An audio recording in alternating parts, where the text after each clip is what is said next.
Next, I would like to invite Mr. Morton Miller, a community member and head of the Synagogue project, to address us.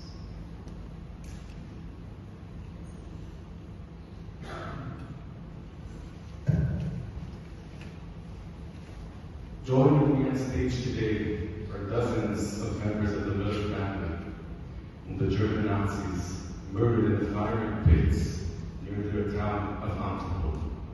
My great-grandfather, called Maghain, after whom I am named, his wife, children, grandchildren, brothers and sisters, almost none of them survived. And in the case of many other families and towns, none were left alive. In the name of those who cannot speak because the Nazis murdered them, or because the pain condemned them to silence, we gather here today. It is written in the Talmud, Aboth says, if the eye was given permission to see, no creature could withstand the demons and continue to live unaffected by them. Indeed, if we were to witness one moment in Auschwitz, it would not be possible to withstand it.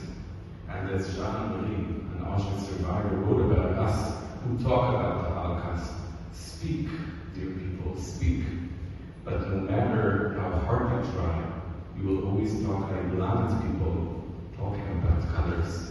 And yet, despite our disability, we're commanded to remember and remind ourselves eternally what the German Nazis and their many collaborators did to us, murdering 6 million Jews, among them 1.5 billion children, in the most sadistic, unimaginable, and unspeakable ways.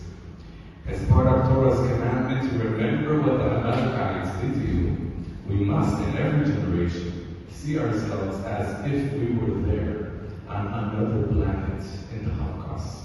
As if we experienced Mengele's selection, our children were torn from our arms.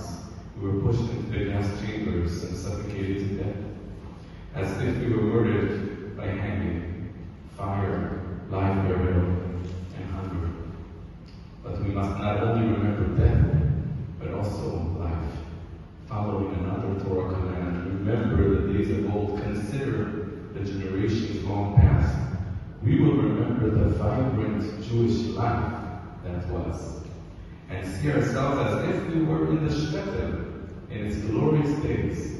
Jews, believers and non-believers, Zionists and communists, Torah scholars and academics, men and women. We must see ourselves as if we are playing in the as if we are praying in the forest of Ukraine, composing plays in Vienna, shopkeepers in the market, rabbis in the community, and professors in the university. We must see ourselves playing with the children on Shabbat after an exhausting work week.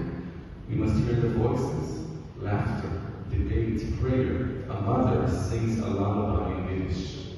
We must see the faces, the houses, the chickens, the clothes, the furniture, the synagogue, the opera house, the mikveh, the bakery. We must smell the cooking, the fruits of the garden, and the Havdalah spices. Feel the handshakes, hugs, kisses, and aching feet from dancing with the Torah or at the Greek Lechlev. We must come and claim our past that perished in smoke.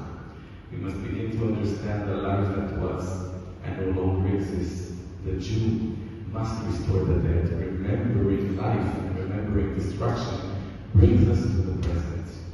As we must focus on life and take action for future generations' sake.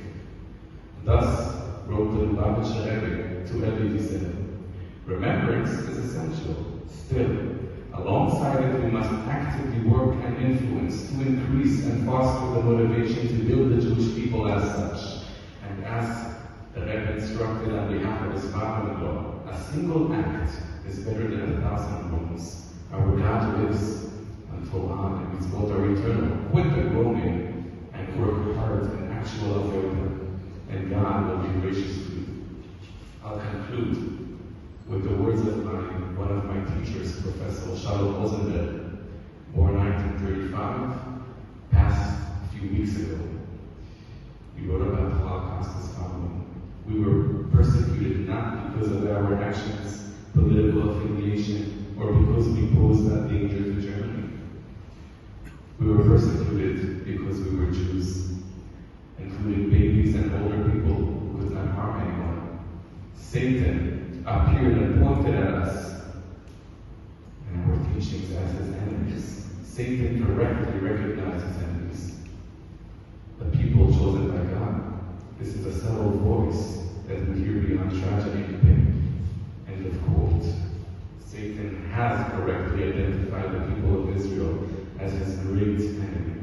We should not grant victory by falling into despair, division, and distancing ourselves from our Jewish roots. We must embrace that it is called to increase life.